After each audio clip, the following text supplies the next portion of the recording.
My first question, Governor, is why getting back to what you talked about, why are you running? I'm running, John, because I love my country. I love being the governor of the state of Virginia. I want to make sure that I take the skills and the background, the experience I have, and use it for the benefit of the people of the United States. Specifically, I am concerned about the inability of people to get adequate jobs in the United States. I'm concerned about our jobs being shipped overseas. I don't like it that people who are older workers are getting phased out of their manufacturing jobs and they are insecure in their jobs.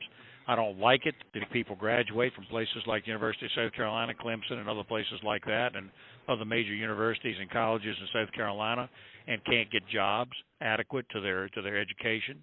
I'm concerned because a lot of people feel like they got to move someplace else to get jobs, and mothers and fathers don't like that. I think there's a sense of insecurity about wages. Wages are not growing in anywhere in the United States, and they're not really growing in South Carolina. I'm running to get more jobs, more people employed, and higher wages for people, and that is the main reason I'm running. The second reason I'm running is to apply the experience and skills I have in foreign policy and national security to the safety of this country, and this country is in grave danger right now. And yet we have the possibility of putting in an inadequate person on foreign policy like we have had and like we might have with Hillary Clinton, or many of our Republican candidates who know absolutely nothing about national security and foreign policy. I have that experience. I'm the only former governor or governor who does have it, and that's why I'm running. Oh, great. That's we definitely need someone that definitely to be at the helm that would have some knowledge and experience in foreign policy and national security. Let me ask you this, Governor. What policies would you implement to decrease the national debt?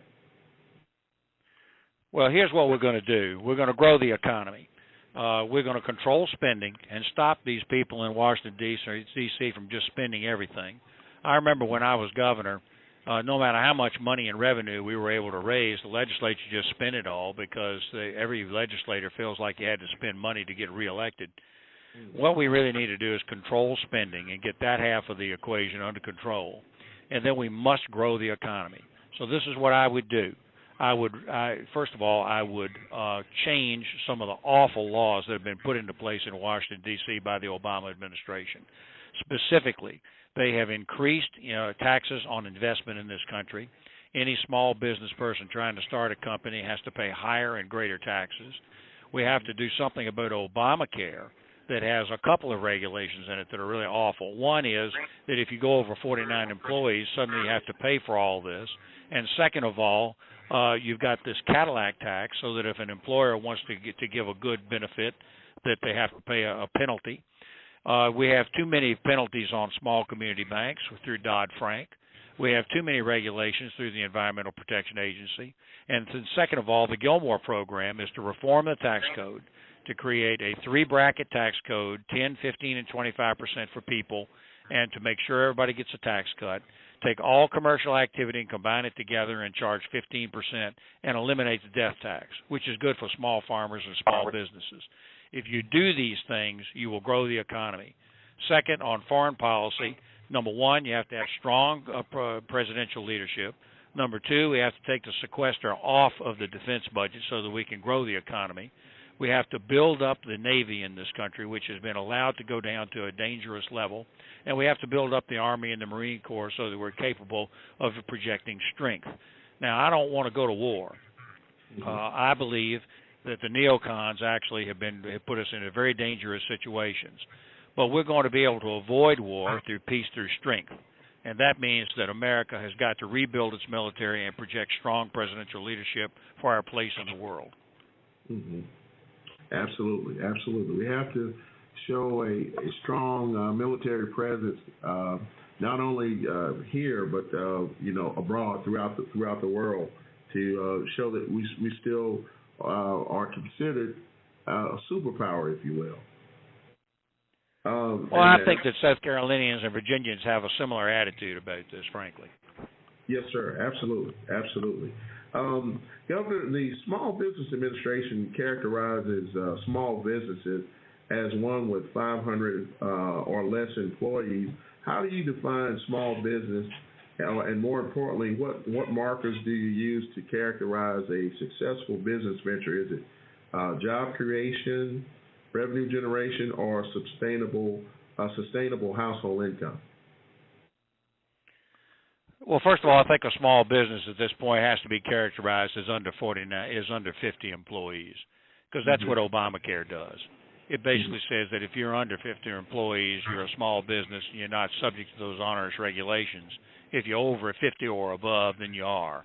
So, I think the Small Business Administration is probably, making that number too high at 500. I would consider that a major enterprise, frankly.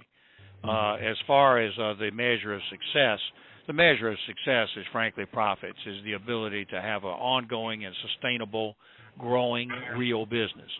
Not one that gets some sort of special subsidy or something like that, or something from the federal government, but something that actually delivers in the free market system success, wealth, and opportunity. And what that means is then that the more you can actually invest in your company and buy equipment and get an ongoing business that's going to be sustainable, that's the more people that you can employ. So that, I think, is the measure of success, the fact that you create wealth successfully within the free market system. Excellent. Now, Governor, voters often hear about job-killing regulations, but rarely do we hear any specifics.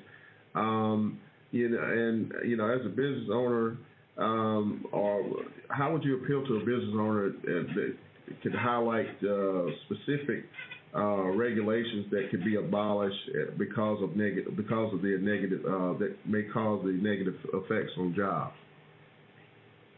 Well, first of all, the Environmental Protection Agency is totally out of control. Nobody wants to have dirty water, and nobody wants to have dirty air. And there's nothing wrong with reasonable regulation to protect those things as we as society have made that decision. But if every puddle of water is seen as a navigable river, or every spot of anything subjects a company to fines and penalties, then you're beginning to reduce the ability to grow as a small business. Second of all, Dodd-Frank has got to come off the regulations on these community banks. Because the community banks at this point simply cannot afford the extra personnel and expense necessary to adhere to the same kinds of regulations that you would apply to the Bank of America or Morgan Stanley. And it's preventing the kind of community lending that is necessary, particularly in rural areas and small communities like we have in Virginia and South Carolina. Those are two examples of the regulations, but there are others. Sarbanes-Oxley in businesses has become so onerous that it's an enormous expense that's added on.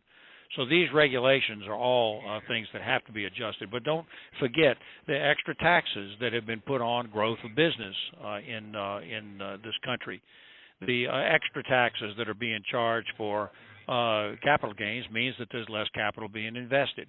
The extra taxes on equipment and plants that have been put on that are very much worse than the tax increases have been done, have made it very hard for a small business to grow.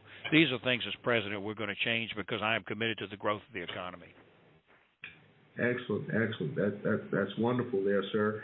How would you help alleviate the student loan debt that we're faced with now? Well, I have a background in this. When I was governor of Virginia, I was very concerned about this. It felt to me like that the students were not getting a fair shake from their colleges. So the public universities that are actually under the supervision of the taxpayer and the public, I reduced tuitions 20% to reduce that burden on parents and students. Now, let me be clear that when I started to reduce the tuitions 20%, the colleges all screamed bloody murder and said, we're not going to be able to pay our bills. So I put the money back into the budget. I made higher education a priority in the Gilmore budget. But at the same time, I passed some of that on to the parents and the students by reducing tuitions. I think that a president can lead by that kind of example. Now, let's be clear that college tuitions are mostly a state issue. I knew that when I was governor. But a president, I think, can put a little extra light and scrutiny on the kind of growth and spending that's being done at the colleges so that we know that they're getting value, that the students and parents are getting value for the high tuitions that are being paid and costs. But I actually took decisive action when I was governor, and the governor of Virginia actually supervises 15 public universities, so we did make a difference in our state. Great, that's wonderful. And again, it's always helpful to have a candidate that has gone through those experiences and can offer specific examples of what they've accomplished and what they could accomplish should they have the opportunity to be elected. Sir, let's see. How can the immigration process be improved? How do you think that the immigration process can be improved? Well, this has been an inherited problem. I think that what I would say to the people of South Carolina is I know the anger and resentment that people feel as they try to obey the law and try to live by the rules, and this feeling that there are people who are overstaying their visas or coming across the borders and not obeying the law. So I'm sensitive to that concern. We have inherited a problem now where there are too many people here to just ship people out on boxcars.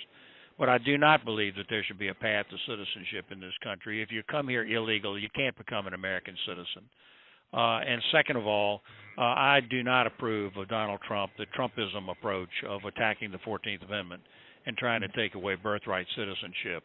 I believe that this problem of people trying to come to the country and just have babies just to become American citizens can be dealt with through our immigration reforms and processes. And don't forget, Trumpism stands for the proposition that young babies that are here and born and become American citizens are somebody we, quote, have to take care of the rest of our lives, unquote. Well, that's just really that's uninformed. I think that young people who are here, our duty is to try to make those young people grow, flourish, succeed, learn English, become part of our society, and they become a human resource for South Carolina and for Virginia and for the rest of America. So our goal here is not to single anybody out and be abusive. I reject Trumpism because I think it singles people out and is very abusive. I'm just not willing to do that. But I do believe that the immigration issue can be properly addressed through some careful and thoughtful process. One more thing. The law is the law. Once we solve this problem, anybody else that comes in here illegally has to be deported immediately. Furthermore, we must eliminate sanctuary cities, and any criminal that breaks the law who is an illegal immigrant, after they serve their time, they need to be gotten out of this country immediately. So there are a lot of things that we can do to correct the problems that we're seeing in Washington. Excellent. Absolutely. I agree with you 100% on that, Governor. Given the current small business concerns like burdensome regulations, tax issues, health care, and the pending fiscal cliff, what three specific actions would you take to ensure growth in the small business sector of the American economy? I'm sorry, somebody interrupted me. The key is this: we have to grow the economy, and we're not doing it. People say that the economy is just great and it's doing fine, and the truth is it's not. There are too many people who are out of work. There are too many jobs not being created.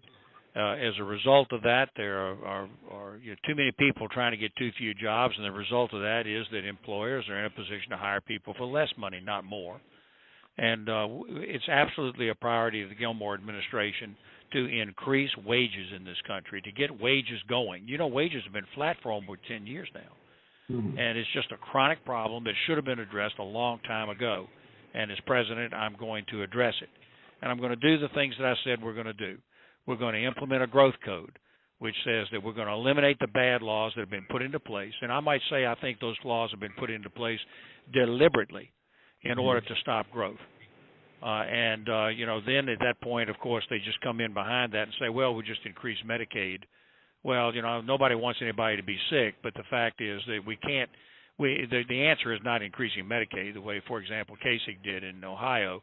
The answer is to grow the economy and get people on real payrolls and give people real health care so that we can move forward in a growing economy. Growth is the answer.